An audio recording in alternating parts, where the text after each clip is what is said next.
Afternoon, vinyl community. I'm doing a second video today. I see all these great threads and interesting, like Derek and your interesting packaging, awesome video. That was great doing that. I enjoyed doing that. And 83 Rock, 83 Ernie, great guy. You did a great one on that. And I was going to propose it. This has been kind of in the back of my mind, but last evening I was talking to my sister-in-law and a few particular albums that I have, and actually another thing is some equipment. If anybody out there in the vinyl community, if you would post a response to this, I'd like to create a thread, and that would be on quadraphonic albums or quadraphonic equipment from the 70s, because I'm a bit nostalgic myself. I love old equipment, and that's what I have basically, is a classic Sansui system. And as a matter of fact, I'll show you a sneak peek of my system here in a minute. And I was just reading on Wikipedia, as a matter of fact, I'm going to put this link on there too, of quadraphonic systems, which is the very beginning of even before surround sound. It was their first attempt of it. But it was, for a while, it was for about maybe 5-10 years, and then it failed because people couldn't afford the equipment. Or I read on the article too, I've read it somewhere in a quadraphonic forum because I'm a member of a forum. And it said something to the fact that even though you're getting the actual 4-track studio sound, they said that on the vinyl that they didn't believe that it would last as long other than just 2-track stereo, which I'm not sure, because I have albums that are over 30 years old and they still play perfect. So yeah, I wanted to present the albums that I have. And as a matter of fact, if you have any albums out there, show them, definitely, in a video response. As a matter of fact, yeah, that's the thing, run to your collections and look for this stuff, because like I said, when I put this up on Wikipedia, these are just the Columbia versions, but there's several other quad albums that it will not have these marks on it, but you'll see it, it'll say on the back quadraphonic. That's why I wanted to add the Wikipedia article, because it's so extensive and it shows you all the different markings you're going to be looking for on your albums.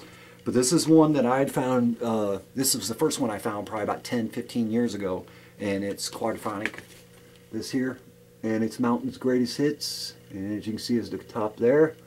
And as a matter of fact, this right here, the stereo quad SQ mark on it, you're going to see that there is one of, it's for Columbia trademark, it's a trademark that they use, you'll see in the article. And as well, the Sansui Stereo Corporation was the one that actually first integrated it on their stereo equipment, which you'll see on mine. It has the decoder on it, specific decoder. I was looking at the research on that, but yeah, it's Mountain.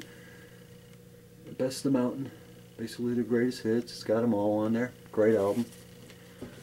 And then we're going to move on to the next album. This was the second. I probably found this probably about 5 years ago, but this is another quad. This is on Epic Records, which, that's the thing, on the Wikipedia they'll have the whole listing of every record company that did them.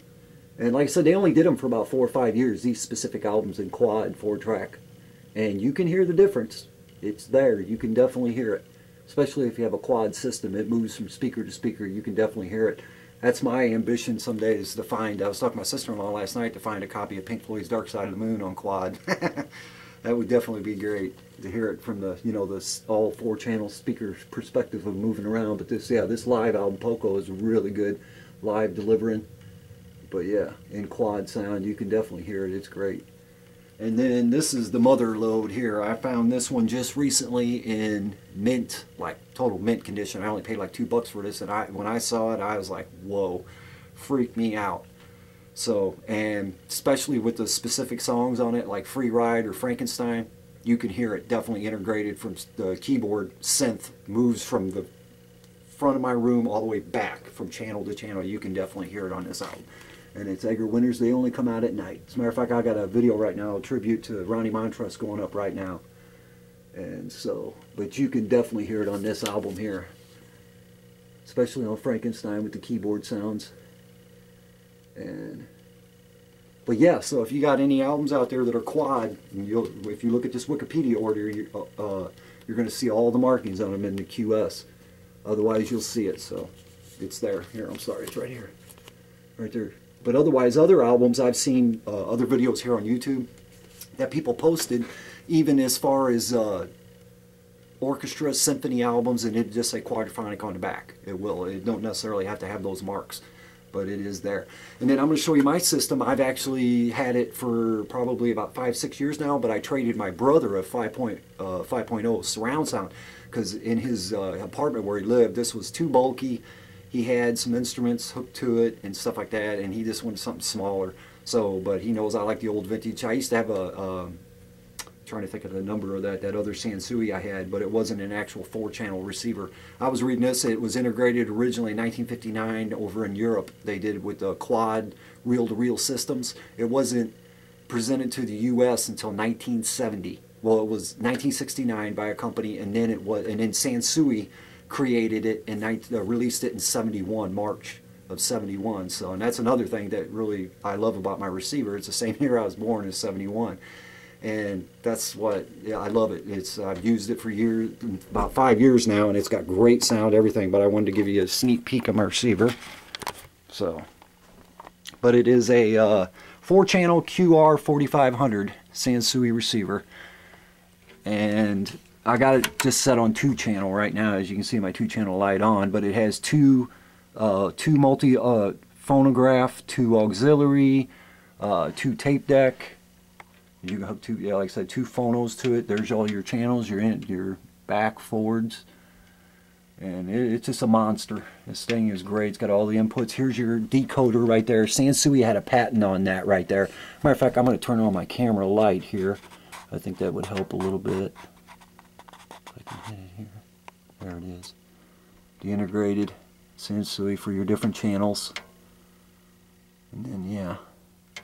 You can see that well. Now I'm going to show you the back of it for the 4-channel. And another thing is, with this specific year, I found out, because there's only one model they made. It was a 6500 model. And what it is, it has another set of speakers. Here's the fronts, 2 fronts, and then here's the 2 backs. You can see them here.